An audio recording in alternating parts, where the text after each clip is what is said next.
Greetings, everyone. Well, it's Blu-ray update time again on the Multimedia Chronicles. Today I've got a forfer. I got four things that I picked up at a recent Kino Lorber sale. Most of these are titles that I've had my eye on for a long time, or I've always wanted to get into the collection in some form. A lot of them I didn't even know that Kino had released until I was browsing around seeing what was on sale. And I was like, oh yeah, that one. Oh yeah, that one. Well, I picked up four oh yeah, that ones. And I guess if we're theming them, the best theme I can think of is offbeat comedy. Yes, because we all love to laugh. We need to laugh. Laughing is important. Anyway, let's laugh 4 times over today on the Multimedia Chronicles.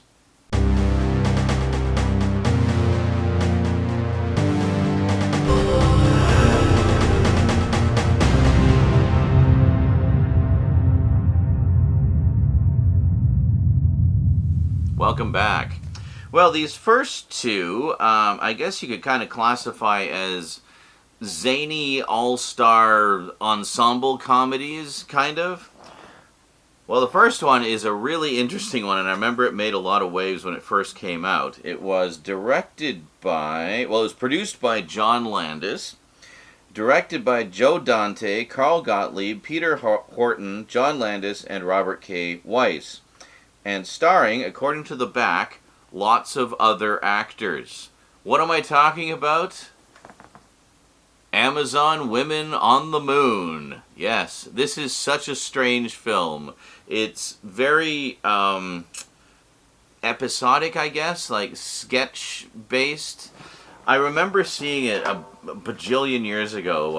I think it was on pay TV in the 80s, and I thought it was hilarious, and I'd been wanting to get it into the collection for ages. But essentially, it's a parody and satire of a lot of television and film tropes at the time. There's one scene in particular I remember that resonated with me as a physical media collector, where it's like a pirate movie, but they're video pirates. So it's literal, actual pirates in a boat, going to, take over another boat. And the treasure is all VHS tapes of stuff. And there's one part where one of the pirates finds a stash of laser discs, and he says, "Oh, what about these? Are these worth anything?" And then the other guy, one of the other pirates, is like, "Oh yeah, no, don't bother with those. You can't record on them." It's like, yeah, and this was long before I got into Laserdisc, but it was I was somewhat familiar with the format at the time. I had seen, a friend of the family had shown me, he had a big screen TV and one of those RCA Selectavision CED players, the ones you load in with the caddy.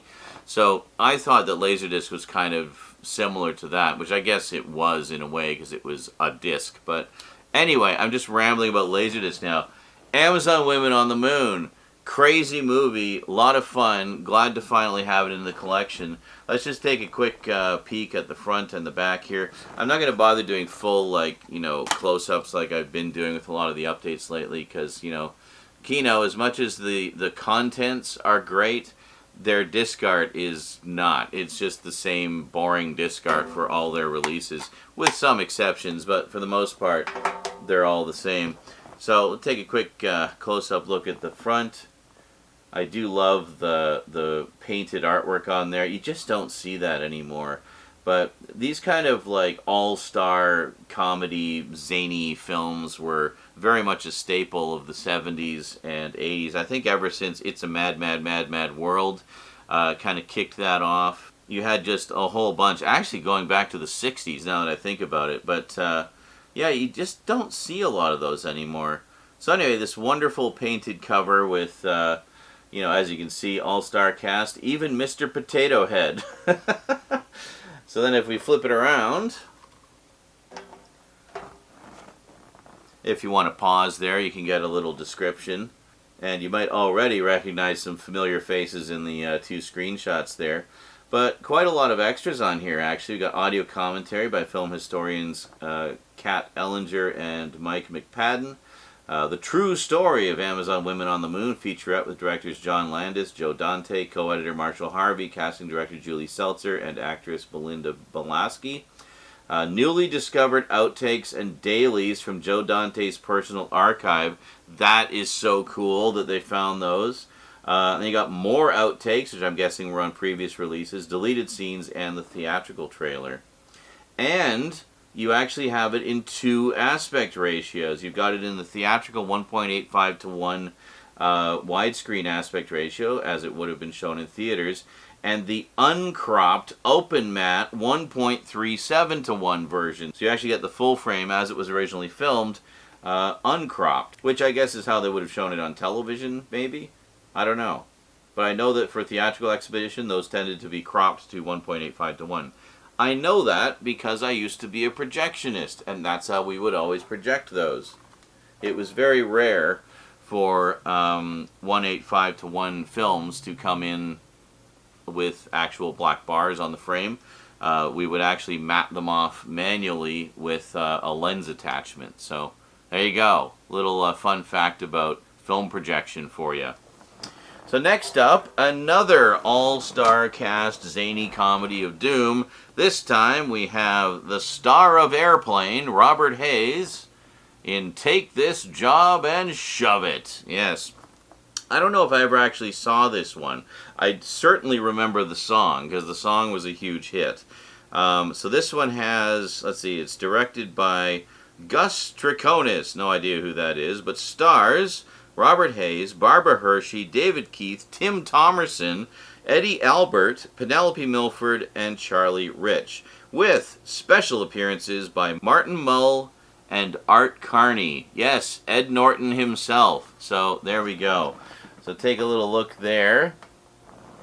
Once again, love these painted covers. We just don't see those anymore. You know, these wonderful artistic, almost caricature-like renditions of the stars of the film.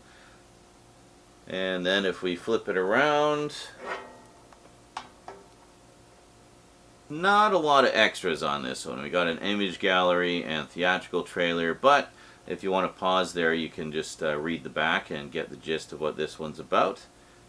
But yeah, it sounds like a fun one. It came out in 1981, so I guess he did this one the year after Airplane.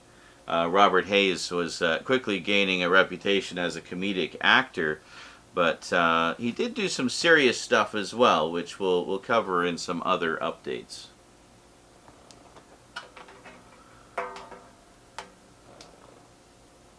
And there you go. Take this job and shove it.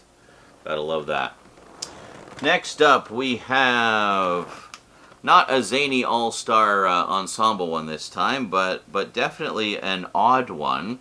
We have Steve Martin in Dead Men Don't Wear Plaid. Yes, this is what I know. I've seen this one, but again, so long ago I might as well have never seen it. Seems to be an ongoing theme, but that's okay. I love that, because then you can just kind of rediscover these movies all over again, knowing you've seen them but not remembering anything. But then you see them and little things will, like, oh yeah, I remember that. Oh yeah, I think I remember that. But then the rest of it will be all new to you all over again. Selective amnesia for the win. Anyway, this one is basically a huge love letter / parody of film noir movies. So if you're even a passing fan of film noir, this is a good one to check out. I think you will really enjoy it a lot. But also interesting to note, remember how Forrest Gump used cutting-edge special effects techniques to insert Tom Hanks into various famous film clips and so forth, and newsreels? Well, this does that too, and puts Steve Martin into various famous film noir scenes. Yeah, so it's an interesting oddball of a movie. So let's take a quick peek here. Love this cover. Really, very much a Steve Martin vehicle film. Once again working with Carl Reiner. Really at the height of his comedic career.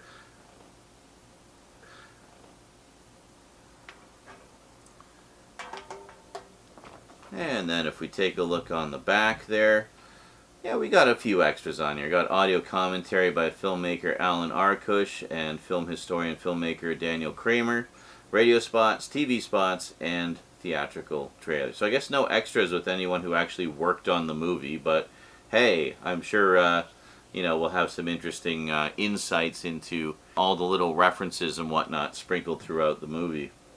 So yeah, if you read the description there, you can see what I was talking about, how it drops Steve Martin into a whole bunch of classic film noir clips, and alongside various legends of the golden age of Hollywood.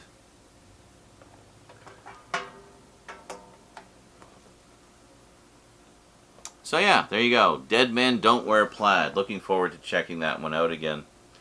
And last, but most certainly not least, we have another love letter of a sort, this time to classic radio horror and mystery, with some absolute legends of comedy, Gene Wilder, Gilda Radner, and Dom DeLuise, in a film directed by Gene Wilder, Haunted Honeymoon.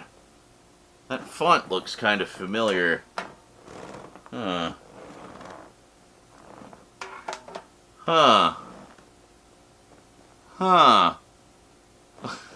Anyway, I remember this when it came out. It was kind of seen as a bit of an oddball movie, but I mean, when have these three ever shied away from oddball in their movies? So Dom DeLuise plays the aunt of Gene Wilder's character, and it is not a man in drag character. He just plays his aunt.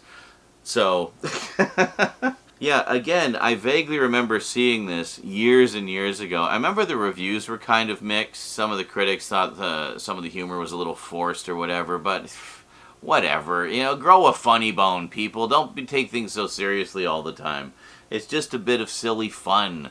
Just have a good time.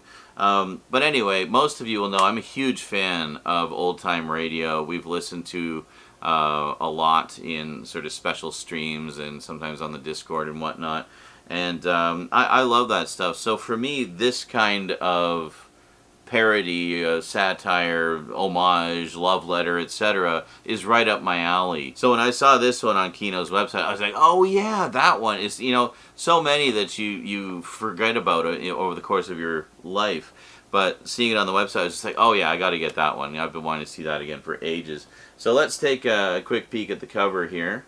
So there's the front, classic gothic horror imagery as well. You got the big creepy old mansion and Dom DeLuise with the obligatory candelabra with candles. And let's take a look at the back here. Well, darn, not a single extra to be seen. But apparently this is a new remaster, which is pretty cool. So this, I don't know, this might be the first time it's ever been on Blu-ray. I don't know. Well, glad I waited to get it then, because it'd be great to see this in high def. So in addition to our three regulars, looks like we also have Jonathan Pryce, Peter Vaughn, Paul L. Smith, and Jim Carter as well. Written, directed by, and starring Gene Wilder. Excellent. Well, yeah, critics be damned. I can't wait to check this out again. And there we go, a quartet of comedy. And all very different and very unique, I think, in their own ways. I mean, this is very much a vehicle film. This is kind of, well, I wouldn't say it's a vehicle film. It's just kind of more a lot of comedic actors who really liked working together. Gene Wilder and Gilda Radner, of course, were husband and wife. And these two, just a couple of, all-star laugh fests of weirdness in their own unique ways. So, yeah, I do love some offbeat comedy. Alrighty, folks, that is it from me to you for now. Hope you enjoyed. So until next time, thanks for watching, and sayonara.